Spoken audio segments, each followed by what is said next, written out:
Hello viewers, আসসালামু আলাইকুম। ঈদ মানে হাসি, ঈদ মানে আনন্দ, ঈদ মানে উল্লাস। কিন্তু ফিরোজপুরে একই পরিবারের 3 সন্তান নিহত। মায়ের কান্নার আর্তনাদ দেখে চোখের পানি জর্জর করে পড়তেছে।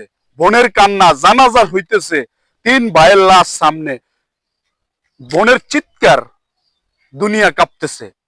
কি মর্মান্তিক ঘটনা!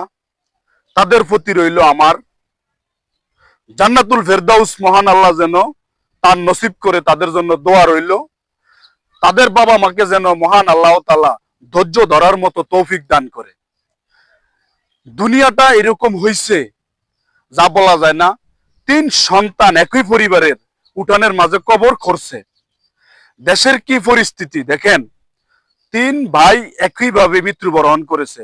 ওনার 4 ছেলে, এক ছেলে 3 বছর আগে তাও রমজান মাসে মৃত্যুবরণ করেছে। আবার 3 ভাই একই রমজান মাসে আবার মৃত্যুবরণ করেছে। নাজির ফিরোজপুরের যে ঘটনাটা, এই ঘটনাটা খুবই মর্মান্তিক একটা ঘটনা, যা মানুষের আর্তনাদ, চিৎকার, কি যে অবস্থা। বরিশালে বাস অ্যাক্সিডেন্ট করে মোটরসাইকেল চাপা দিয়ে 3 ভাইকে বাসের তলে ফেলিয়ে দিছে। ড্রাইভার হেল্পার এলাকার মুসল্লিরা মসজিদে বেঁধে রাখছে। দেখেন, যদি ড্রাইভার সাহেব বাসটা একটু নিয়ন্ত্রণ করে সুন্দর মনোরম পরিবেশ ঈদ যাত্রা উপলক্ষে যদি চালাইতো, তাহলে মনে হয়তো আজকে এই আত্মনাদ আসতো না। মৃত্যু মহান আল্লাহ তাআলার হুকুমতি আসে, এটাই কথা সত্য। কিন্তু আরেকটাই কথা আছে, মৃত্যুর স্বাদ প্রত্যেক প্রাণী গ্রহণ করিতে হবে। কুল্লে নাফসিন যায়কাতুল মাউত, কথাটা সত্য। মহান আল্লাহ তাআলার বাণী, এটা সত্য কথা, আমরা বিশ্বাস করি। কিন্তু সতর্কতা থাকতে হবে। সতর্কতা থাকলে অনেক কিছুই করা যায়। আপনি অবহেলা যে কোনো কাজ করবেন, তখনই বিপদ আসবে দেশে। যেমন এই যে 3 ভাই আত্মনাদ, মায়ের রমজান মাসে চিৎকার কে দেখে, কিন্তু মায়ের ছাড়া কেউ বুঝবে না তাদের ফ্যামিলিটার যে কি অবস্থা। বোন চিৎকার দিতেছে, জানা যায়, বুক ফেটে যায় কান্নায়।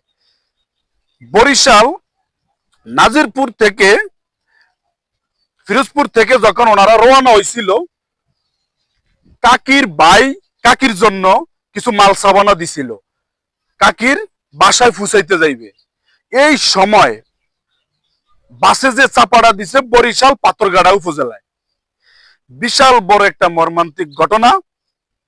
আমি প্রশাসন এবং সরকারের কাছে দৃষ্টি আকর্ষণ করছি যে আপনারা বাস সার্ভিস মালিক সমিতি, বাসের গতিরোধ, ট্রাফিক পুলিশ, তারা যদি ঈদ মুহূর্তেও নিয়ন্ত্রণে না রাখতে পারে, তাহলে দেশে তো হাজার হাজার অ্যাক্সিডেন্ট, কান্না, মায়ের বুক বেশি আসবে। কিন্তু আপনারা দেখবেন, দেখার পরে গাড়িটা যদি নিয়ন্ত্রণে চালায়, গাড়িটা যদি আজকে নিয়ন্ত্রণে থাকতো, তাহলে দেখা গেছে আতফা ভাঙতো, কিন্তু মারার হতো না। যাই হোক দর্শক, যে যেখান থেকে ভিডিওটা দেখবেন, সবাই তাদের মাগফিরাত কামনা করবেন, তারা যেন জান্নাতবাসী হতে পারে। এটাই আমাদের কামিয়াবি, এটাই আমরা চাই।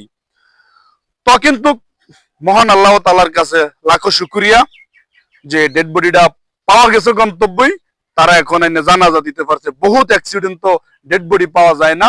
রমজান মাসটা মায়ের কোলটা যেন শান্তি কামনা করছি। ধন্যবাদ, দেখা হবে পরের ভিডিওতে। আসসালামু আলাইকুম।